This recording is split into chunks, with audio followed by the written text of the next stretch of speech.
Competitive exam देने वाले बच्चों के लिए एक बहुत बड़ी समस्या है जिसका नाम है स्ट्रेस। स्ट्रेस क्यों होता है? मोस्टली स्ट्रेस होता है पीयर प्रेशर की वजह से, मे बी पेरेंटल प्रेशर की वजह से, मे बी अपने आप से जो उम्मीदें हैं उनके पूरा होने या ना होने के भय की वजह से। स्ट्रेस को हैंडल करने के क्या तरीके हैं? स्ट्रेस को हैंडल करने के बेसिकली हम लोग इस वीडियो के अंदर 3 अलग अलग तरीकों की बातें करने वाले हैं। पहला है जनरल तरीके स्ट्रेस को हैंडल करने के, दूसरा है एग्जाम से जस्ट पहले अगर स्ट्रेस होता है तो उसको कैसे हैंडल करना है, और तीसरा है एग्जाम के दौरान अगर आपको स्ट्रेस होता है तो उसको कैसे हैंडल करना है। पहला है स्ट्रेस को जनरली कैसे हैंडल किया जाए। पहला तो एक काम आप ये कर सकते हैं कि आप एक छोटी सी पॉकेट डायरी रख सकते हैं। जनरली ऐसा होता है, स्ट्रेस क्यों डेवलप होता है? क्योंकि हमारे दिमाग में बहुत सारी बातें चलती रहती हैं कि यार फिजिक्स का वो चैप्टर भी करना है, मैथ्स का वो क्वेश्चन भी करना है, बायोलॉजी का वो चैप्टर भी रिवाइज करना है, ऑर्गेनिक केमिस्ट्री में ये पढ़ना है, फिजिकल केमिस्ट्री तो रह गई, अरे इनऑर्गेनिक तो मैं भूल ही गया, वो तो मुझे याद ही नहीं हो रहा। ये सारी समस्याएं, और ये तो सब पढ़ाई से रिलेटेड है, प्लस फिर इनको फोन करना है, वहाँ पे पैसे पेमेंट करना है, पेंसिल लेके आनी है, रबड़ लेके आना है। बहुत सारी समस्याएं हैं जो स्टूडेंट की लाइफ में, बहुत सारे क्वेश्चन हैं जो लगातार चलते रहते हैं। होता क्या है कि हमारा सबकॉन्शियस ब्रेन लगातार पुश करता रहता है कि भाई कुछ करो, ये भी करना है, ये भी करना है, ये भी करना है, और उस वजह से जो हम कर रहे हैं उस वक्त उसके ऊपर हम लोग कॉन्सेंट्रेट नहीं कर पाते, रिजल्ट निकल के नहीं आता, क्वेश्चन सॉल्व नहीं होते और हो जाता है स्ट्रेस। इसका इलाज क्या है? इलाज ये है, बहुत सिंपल इलाज, जो मैंने कई सारे हमारे जो स्टूडेंट्स हैं उनको मैंने ये यूज़ करवाया है और उन्होंने बताया है कि हाँ सर इससे बहुत ज़्यादा फायदा होता है। इनफैक्ट स्टूडेंट्स की क्या बात करना, मैंने खुद इस चीज़ को बहुत ज़्यादा यूज़ किया है, और वो है एक छोटी सी पॉकेट डायरी आप अपने पास हमेशा रखें, और उसके अंदर जब भी आपको कोई भी समस्या आती है तो उस समस्या को, या आपको कोई भी काम याद आता है तो उस काम को उस डायरी के ऊपर लिख लो। ठीक है, आप एक डाउट्स बुक भी अलग से मेंटेन कर सकते हो जिसके अंदर आपको जो भी डाउट्स आते हैं वो आप डाउट्स उसके अंदर लिख सकते हो। ठीक है, इससे क्या होता है कि आपका जो सबकॉन्शियस ब्रेन आपको लगातार पुश कर रहा था कि यार इस चीज़ को मत भूल जाना, वो काम करना मत भूल जाना, तुझे याद रखना, तुझे फिजिकल केमिस्ट्री भी पढ़नी है, याद रखना तुझे मैथ्स भी पढ़नी है, ये सारी बातें जब आप लिख लेते हो तो सबकॉन्शियस ब्रेन पुश करना बंद कर देता है, तो आप जो चीज़ पढ़ रहे हो उसके ऊपर ज़्यादा अच्छे से फोकस कर पाते हो, रिजल्ट अच्छा निकलता है, स्ट्रेस के लेवल्स में अपने आप कमी आती है। यहाँ पे एक छोटा सा वर्ड ऑफ कॉशन, वो डायरी जो मैं आपसे कह रहा हूँ, उस डायरी की जगह ये मत सोचना कि चलो एक काम करता हूँ मोबाइल में सेव कर लेता हूँ, क्योंकि तुम्हें भी अच्छी तरह पता है कि जब तुम मोबाइल निकालते हो किसी भी काम के लिए, उसमें वहाँ से भटकना बहुत आसान होता है, और घुसते हैं किसी और काम के लिए और पता चला आधा घंटा 15 मिनट किसी और चीज़ में निकल गए, इसलिए मोबाइल को साइड करो। दूसरा जो जनरल तरीका है स्ट्रेस को संभालने का, वो है कि आपको अपना डिसिप्लिन फॉलो करना है। ठीक है, आप अपना डिसिप्लिन बना के रखिए। अगर आप देखोगे कि आपके पास इतने घंटे हैं या इतने दिन बचे हुए हैं, या आप अपना डेली का रूटीन किस तरीके से फॉलो कर रहे हो, ये एक बहुत बहुत इंपॉर्टेंट चीज़ है। अक्सर मैं एक बात कहता हूँ कि आपको इंटेलिजेंस जितनी आगे तक ले जा सकती है, उससे कहीं आगे तक आपको डिसिप्लिन और हार्डवर्क ले जा सकता है।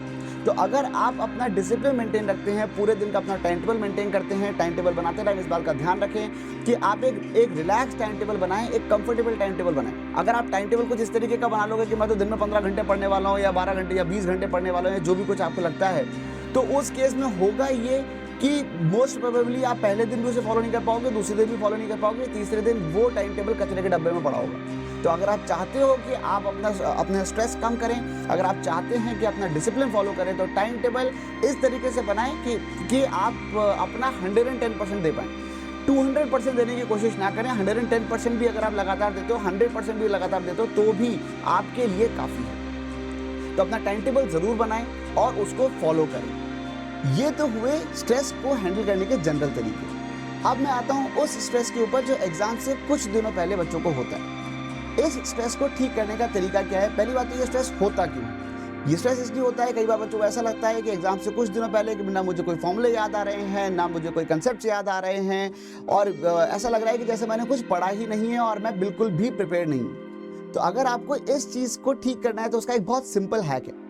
वो ये है कि जब आपने पढ़ाई करी होगी, जब आप during the course of your preparation, आपके पास कोई ना कोई ऐसी एक रफ कॉपी होगी जो आपने भरी होगी, क्वेश्चंस को सॉल्व करते टाइम, ट्राई करते टाइम, नोट्स लिखते टाइम, कुछ तो करते टाइम आपने कुछ कॉपीज भरी होंगी। आपको सिर्फ इतना सा करना है कि आपके पास जो वो कॉपी थी, उस कॉपी को खोलिए, उस रजिस्टर को खोलिए और उसके पन्ने पलटो। जब आप उसके पन्ने पलटोगे तो आपको अपनी खुद की राइटिंग में लिखी हुई बहुत सारे फॉर्मूले, बहुत सारे अटेम्प्ट्स, बहुत सारे क्वेश्चंस, बहुत सारी सॉल्यूशंस आपको नजर आएंगे, और जब वो नजर आएंगे तो आपका कॉन्फिडेंस लेवल अपने आप बढ़ेगा कि नहीं यार ये सब मैंने ही किया था। आपको याद आएगा कि नहीं, इतना भी वेस्ट मैंने टाइम को नहीं किया है, और आपका स्ट्रेस लेवल अपने आप थोड़ा सा कम होगा। अब हम आते हैं उस स्ट्रेस पे जो एग्जाम के दौरान होता है। अक्सर ऐसा देखा जाता है कि 50% ऑफ द स्टूडेंट्स जो एग्जाम के लिए अपियर करते हैं वो विद इन फर्स्ट 5 मिनट्स अपनी हार मान लेते हैं। फर्ज करो कि आपने पहला सवाल देखा नहीं हुआ, दूसरा सवाल देखा नहीं हुआ, तीसरा देखा वो भी नहीं हुआ, चौथा भी नहीं हुआ, पांचवा भी नहीं हुआ। अगर ऐसी सिचुएशन हो जाती है तो अचानक हमारा जो स्ट्रेस लेवल्स है वो बहुत ज़्यादा बढ़ जाते हैं, हमारा कॉन्फिडेंस एकदम से गिर जाता है और हमें लगता है कि यार इस साल तो कुछ नहीं हो रहा, अगले साल देखा जाएगा। तो देखो बेटा, इस टाइम पे आपको एक बहुत इंपॉर्टेंट बात का ध्यान रखना है, वो है you have to keep your calm. समझने की कोशिश करो, you don't have to score 100% marks. आपको 100% मार्क्स नहीं लाने हैं, आपको 100% मार्क्स लाने हैं। 100 में से 100 नहीं लाने हैं, बाकी लोगों से ज्यादा लाने हैं। हो सकता है पेपर डिफिकल्ट हो, और जैसा भी पेपर आपके लिए आया है वैसा ही पेपर बाकी लोगों के लिए भी आया है। मान के चलो कि जो आपके साथ हो रहा है वो भी बाकी लोगों के साथ भी हो रहा है। सवाल सिर्फ इतना सा है कि कितने लोग उस स्ट्रेस को हैंडल करके और अपनी हिम्मत बनाए रखते हैं और आगे बढ़ते रहते हैं। तो अपनी तैयारी के ऊपर भरोसा रखें। अच्छा, इसका उल्टा भी हो सकता है। कभी कभी हो सकता है कि पेपर आपके सामने आया, आपने अटेम्प्ट करना शुरू किया और पहले 5-6 सवाल आपसे लाइन से सॉल्व हो गए और आप खुशी के मारे बिल्कुल ओवर कॉन्फिडेंट हो गए कि भाई इस बार तो लगता है मैं ही टॉप करने वाला हूँ, मेरा पेपर बहुत अच्छा जा रहा है। तो अगेन कीप योर काम। देखो, जो पेपर तुम्हारे लिए आया है वही पेपर बाकी लोगों के लिए भी आया है। तुम्हारे 5-6 सवाल अगर लाइन से सही हुए हैं तो हो सकता है किसी और के भी 4 या 7 सवाल लाइन से सही हुए हों। तो it is very important to keep your calm और लाइन से पूरा का पूरा पेपर अच्छे से अटेम्प्ट करें, बीच में अपना आपा ना खोएं, क्योंकि इस बात से फर्क नहीं पड़ता कि आपने शुरुआत में कैसा किया, फर्क इस बात से पड़ता है कि कुल मिला के आपने कितने क्वेश्चन सही किए। तो यहाँ पे मैं यही कहूँगा कि आप अपनी तैयारी के ऊपर भरोसा रखें। आप इस बात को मान के चलें कि जितनी भी आपने तैयारी करी है वो सफिशिएंट है आपको जेईई या नीट को क्लियर करवाने में। इन सब के बावजूद भी अगर आपको स्ट्रेस हो जाए और आपको लगे कि आपसे क्वेश्चन सॉल्व नहीं हो रहे हैं तो टेक अ 10 सेकेंड्स ब्रेक।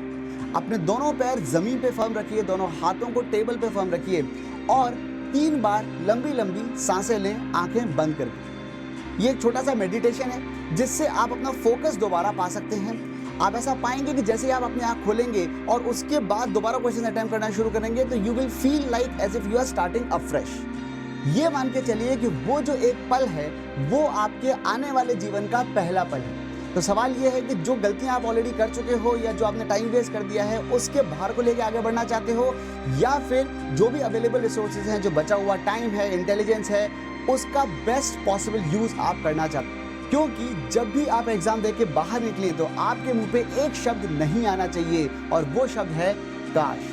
काश मैंने पढ़ लिया होता, काश मैंने रिवाइज कर लिया होता, काश मैंने टाइम को अच्छे से यूज किया होता, काश मैंने फालतू का स्ट्रेस नहीं लिया होता। और ये सारी की सारी बातें अबाउंट करेंगी आपकी सक्सेस के पीछे। बस अपना 110% देते रहना है और इस जोश के साथ तैयारी करनी है कि अपनी पूरी जान लगा दूंगा और उसके बाद अपना अटेम्प्ट करके दिखाऊंगा। उसके बाद अगर सिलेक्शन हो गया तो हमारी किस्मत, और नहीं हुआ तो उनकी फूटी किस्मत कि हमारे जैसे अनअडल्टरेटेड एटीट्यूड के इंसान को वो लोग नहीं सेलेक्ट कर पाए। तो मैं जाते जाते आपको बेस्ट ऑफ लक नहीं बोलूंगा, क्यों? क्योंकि मुझे पता है कि आप लोग लक के मोहताज नहीं हैं। तो मैं वही कहूंगा जो मैं हमेशा कहता हूं कि just keep doing your best and keep growing.